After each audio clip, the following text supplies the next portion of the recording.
Coming up today in episode number 199 of Husavik Heroes, we haven't got quite as far as I was hoping since the Champions League final in yesterday's episode, but we are about to play our first game in the league since we had a break for the World Cup, and it is a bit of a derby as well, as we will be taking on HK. We'll also do a World Cup update as well off the back of the intro.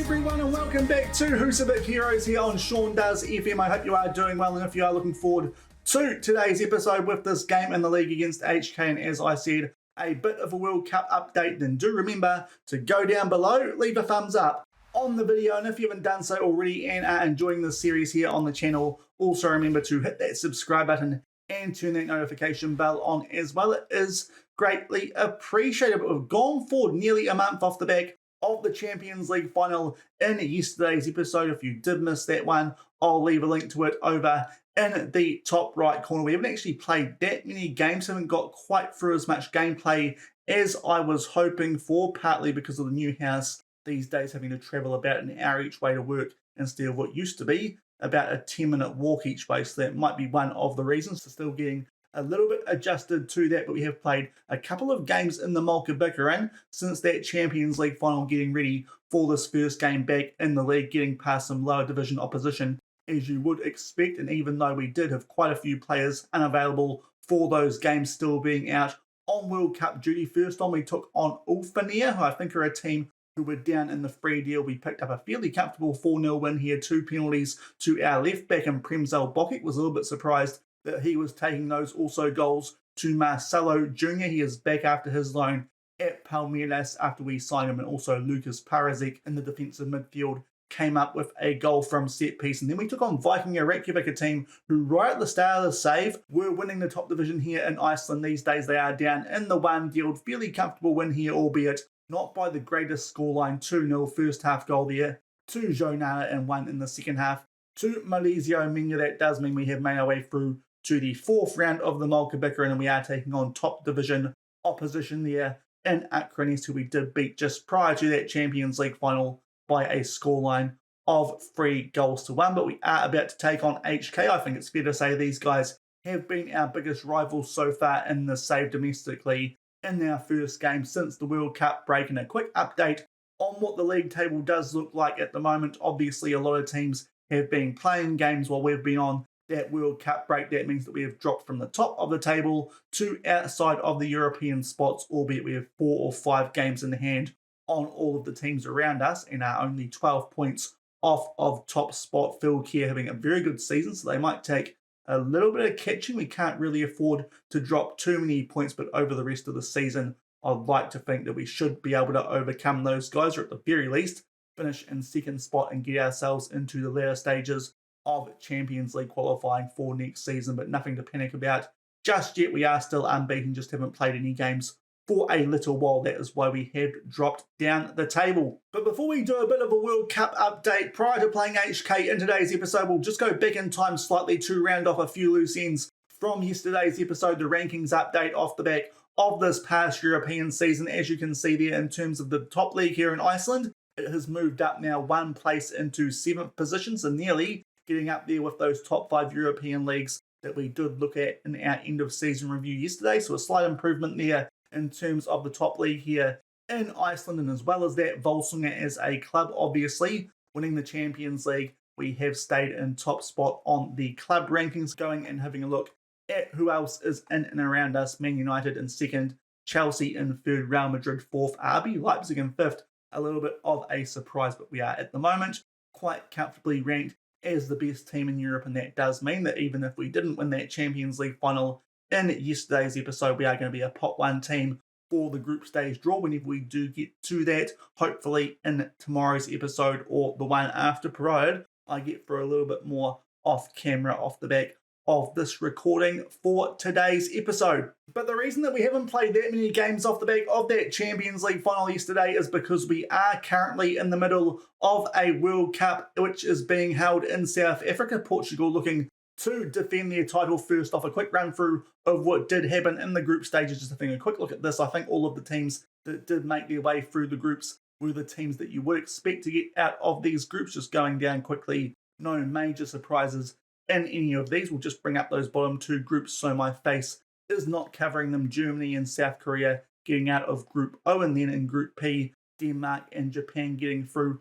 ahead of Jamaica. So I think in terms of the groups, there were no real surprises. Then we made our way through to the second knockout round, where you can see the results here. Probably the biggest surprise in that top half is that Saudi Arabia got rid of Argentina 2-1. So that was interesting. Going down a little bit further, the other potential surprises were that Ecuador got rid of the AFCON champions in Morocco. So that did mean that we got Adam Saki back a little bit earlier than expected. And also potentially right down at the bottom, South Korea defeating Denmark on penalties. But that is what happened in the second round of the World Cup, the first knockout round, you could say. And the round which has just finished prior to this first game back in the league for us against HK was the third round. And there were a few upsets in this one. First things first, Switzerland knocking out France on penalties. So that means we get the likes of Benvenu Bayer and Lassana Doumbia back a little bit earlier than we expected. Going down a little bit further, Spain knocking out Belgium also on penalties is quite useful for us. As you saw yesterday, we have quite a few players in that Belgium team. A few of those players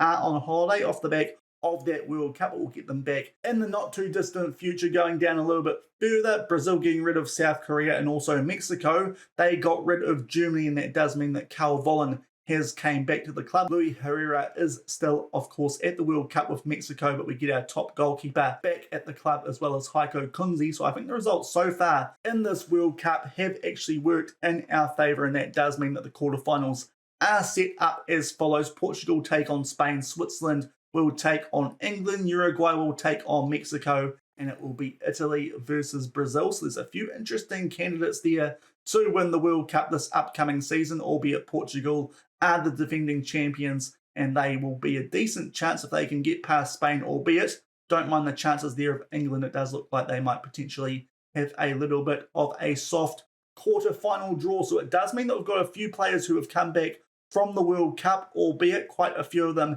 have gone straight back out on holiday. So we have to rotate going in to this game against HK. If we go over to the team sheet, you will see that there's definitely a few players who wouldn't normally be in this team. We've got Basaroge at centre-back. We are going to play him as a centre-back this upcoming season. I think we're going to bump out Ali Ramadan from this first choice team once Filippo Dinelli does return from his holiday off the back of Belgium being knocked out. But Basaroge at centre-back, that's a notable change.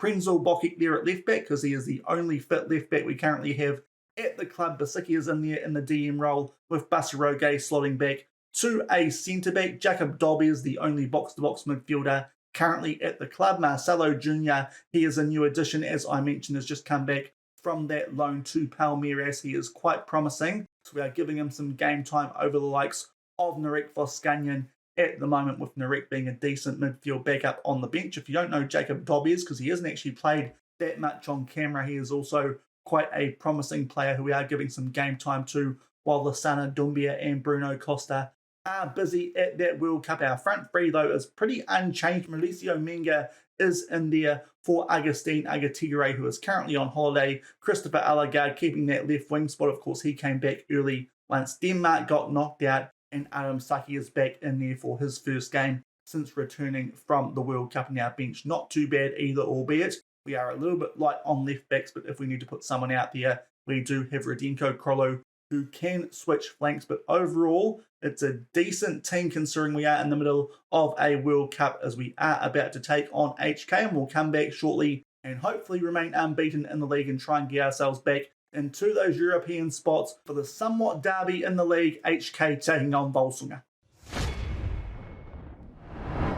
And we go forward to the 5-minute mark for our first highlight of this game. It is a corner. Menga there tries to pick out Basicki at his near post, but we put this one back into the mixer. Ali Ramadan will try and curve one there, top right corner. It just goes wide, still 0 all after 6 minutes. And going forward now to the 11-minute mark, we have yet another corner, this time on the other side, and Gay puts that one over the bar, so a few chances from set piece, but still 0-0. And going forward a few minutes off the back of that previous corner, and HK here will get some time on the ball, albeit have to scramble that clear, and Alligators there to tidy things up. There are a few ex-Volsungur players in this HK team starting today. There is Werner Bayer in the midfield, and also Jorge, and of course Bedrzicki in defence. Good chance there for a goal, but we put it wide, so still 0-0 after 16 minutes. And we go forward now to the 19-minute mark. We have a throw-in yet again inside the final third. Alligator plays that back for Ramadan. This time does not look to have a shot from the edge of the box. He went quite close earlier though. Now Dobbies plays this one up to Alligator. Marcelo Jr. with a powerful strike, and that forces Hendrickson to tip that one over the bar. So still 0-0, but so far we have had a lot of shots, and Bokek can't quite get his head on the end of that one. Menga inside the box. It's a good tackle on though from one of our former men in Jorge, and we are going to get yet another corner here, so getting a lot of chances from set piece. Gay gets his head on the end of that, but unfortunately over the bar yet again, still 0-0, just past the 20-minute mark. And we go forward now to the 37-minute mark for our next highlight. HK with a throw. They do keep possession from it despite the fact it looked like we might get the ball back briefly, and then we do through Marcelo Jr. plays that to Basicki. Now Ali Ramadan. We steadily look to play our way out from the back. Alligator there to Basicki, and Ramadan yet again. We eventually play that back to Cal Vollen, the only player on a heavy workload off the back of the World Cup. So it's actually been not too bad for us, these players coming back a little bit earlier than we had expected. So things going quite well for us, as I said earlier, at that World Cup, I think it is fair to say. But at the moment, just steadily looking to play our way out from the back, completely dominating this game stats-wise, but so far no reward for it, albeit here's a chance for Marcelo Jr., but yet again goes for power over placement, but forces a decent save there out of Hendrickson. Yet another set piece. Menga puts this one into the mixer. Ali Ramadan gets a shot off the bit of a scrambly corner there. HK defensively not quite clearing the ball, but yet again a save from Hendrickson. Basicki gets his head on the end of that one. In fact, he doesn't. It's somewhat cleared from HK. It might be Marcelo with another shot. In fact, squares that one over for Menga. Can try and find someone in the box, but that is blocked. And I think that will do it for this highlight. Coming up to the 40-minute mark, and it's still 0-0. And it is half-time in this league game, the first one back since the World Cup break. We're playing very well. Should probably have a goal based on our XG, but not too disappointed, albeit would have been nice to put the ball in the back of the net. But if we can keep doing what we're currently doing, I think we'll be okay come the second half, albeit HK at the moment are hanging on well here at home, but pretty happy with how things are going. We'll just do a double check here of the player ratings, but most of them are pretty good, so I think we'll leave things as they are. In the second half, we'll tell the boys that we just need to be a bit better. We'll tell them that we're not happy, even though we are playing quite well, and hopefully get something in the back of the net here in the second half. We kick it back off, locked up at 0-0. And going forward to the 60-minute mark, so far no highlights in the second half, so I think it's time for us to try and change things up here, even though things are going quite similar to how they were in the first half, albeit HK a few more shots off in the second half. I think we're going to change things up. At wing back, Radenko Krolo can go out to the left-hand side. Premzel Bokek only on a 6.6. I think we'll bring on Pedro Lemos. He needs a bit of game time. Quite a dangerous attacking player. And we'll also put these wing backs on attack. Hopefully, that will help us here get something on the score sheet. Still 0-0 with a half hour left. And we have gone forward now to the 72-minute mark. Still no highlights in the second half. I think we're going to make a few little adjustments here, as well as a substitution. Tell the boys to not focus down the middle. Go a little bit wider as well, and just try maybe and quicken things up as well from the goalkeeper. But Christopher Alligator and Jacob Dobbies are both down 2 red hearts. We'll give Serge Antoine some game time off the bench. If you don't know what he looks like, which is fair enough, because he's a player usually in our under-19s, he's a fairly promising Belgian left winger, so he can come on for the man who did score, of course, in that Champions League final yesterday. Also in the midfield, I think we will take off Dobbies and bring on Voskanian and see what he can do in that box-to-box role, but that is going to be all of our substitutions used. We might actually also move him to a central midfielder on attack, because of course usually Narek does play in that Mazzala role, so that might be a little bit more suitable, but still looking for a breakthrough here. 0-0 with just under 20 minutes left. And we go forward to the 80-minute mark. Finally a highlight here in the second half, albeit it is a free kick to HK, and at the moment they are holding the ball well. Burnson, albeit Ramadan there, does a good job, and Marcelo Jr. puts the ball over the top here for Malizio Menga. We need to score quickly here, I think, if we want to get all 3 points. Antoine with a header, but that one goes just over the bar yet again. Still 0-0 with just under 10 minutes left. And not too long off the back of that previous highlight, was just about to switch things to attacking in terms of our mentality, but still 0-0 yet again. HK were in position. They might get a chance here, albeit that's great work from Bassero Gay to get the ball back for us. Now Menga makes his way down this right-hand side. Can we grab a late goal, which I feel like we probably deserve? We miss out on position there though, and HK might get a chance here on the counter-attack to absolutely pinch a result at home. They take their time here looking to play out from the back. They pump that deep, albeit Ramadan is going to win that ball quite comfortably, and hopefully this is the moment. Another chance here for Antoine, and that is a very, very fortunate penalty. I think that tackle actually won the ball, and here is a chance for Adam Saki to almost get us out of jail. He takes the penalty, puts it away in the bottom left corner. It was a long time coming, but Adam Saki eventually gets on the score sheet. Might have been a bit of a lucky penalty, that one, as I said, but thankfully we make the most of it. Probably deserved on the runner play in this game. A 1-0 lead, albeit a little bit iffy about how we got there, and we finally get a lead here with 5 minutes left, albeit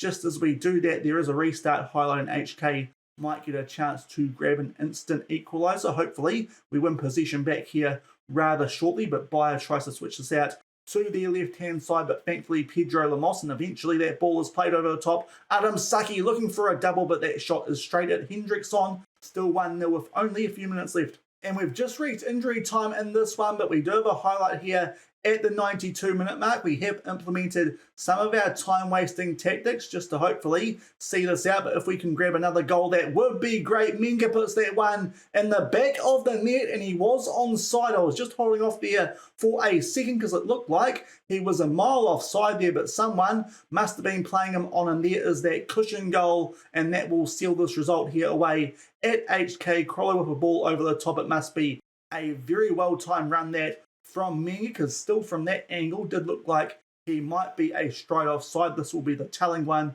but Radenko Krolo will get an assist. He's timed that run absolutely perfectly, puts that away on the volley, and that should be that. We will pick up a 2-0 win away from home. Probably what we deserved there based on XG, but it did take us a long time to break them down, and that did include a pretty dicey penalty there to Adam Saki, which he put away at the 86-minute mark, but we had a lot of chances before then, even in the first half, a lot of set-piece chances, which didn't quite hit the target. So overall, I think we deserved a win there, even if we got there in slightly dubious circumstances, but we pick up 3 points away from home against HK, and those are always 3 good points in the domestic league here in Iceland against the team who usually are the second-best team in the country, albeit these days that might be Phil Keir based on the way that they have started off the domestic season. But we pick up 3 points and get back on track off the back of that World Cup break, beating HK away from home by 2-0. And this is what the league table does look like off the back of that win, off the back of that World Cup break. We do pick up 3 points, and that does mean that we do jump above Akranes on goal differential,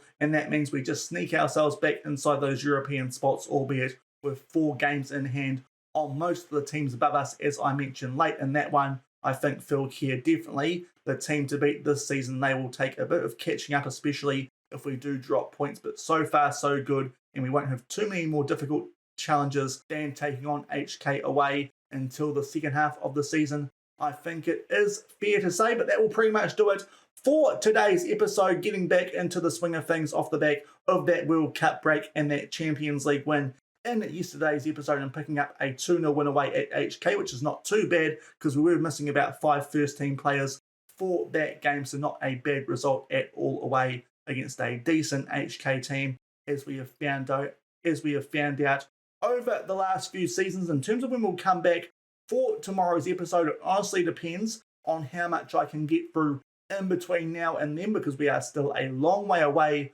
from the Super Cup, so I think it might be an episode or two before we get that far for that episode, where we try and build things up for the next European season. We might try and time things so we come back for that cup game against Akranes, because that does look like the most interesting one coming up, either that game against them in the cup or in the league, because currently they are a team on the verge of those European spots, and they do have a very promising player who we did show you guys a couple of episodes ago in the European Golden Boy winner from this past season, and that was, of course, Oli Porhalson, a player who, if PSG bid for him and they do want him, I think we'll go after him. And in fact, now there's some different teams after him in Inter Milan, Real Sociedad, Hellas Verona, and the Philadelphia Union. So he's definitely a player I am keeping an eye out on. If someone does bid for him from overseas, he is definitely a player we want to keep here in Iceland with that 5-star potential, but it could be interesting to see what he has to offer against us in an episode, provided that we don't get a bit further ahead than I am expecting to. But as I said, still quite a way away, I think, from being able to show you guys that Super Cup and the group stage draw for the Champions League this upcoming season. Also, we might be able to do a little bit of an update tomorrow on how some of the Icelandic teams are getting on in European qualifying, especially the teams in the Conference League, because we do have teams in that competition a bit earlier in qualifying, in particular Nuts KR, who enter in the second qualifying round. They are going to be taking on the winner of a first round tie between Galway United out of Ireland or College Europa out of Gibraltar. So we might be able to do a few updates on what is going on in the Conference League qualifying in tomorrow's episode as well. But if you did enjoy today's one there, that win against HK, as well as a little bit of a World Cup update, then do remember to go down below, leave a thumbs up on the video, and if you haven't done so already and are enjoying this series here on the channel, also remember to hit that subscribe button and turn that notification bell on as well. And until tomorrow, probably for a game, one of those games as I mentioned against Akranes. But until then, thank you very much for watching. Keep on keeping on, and I'll see you then. Cheers.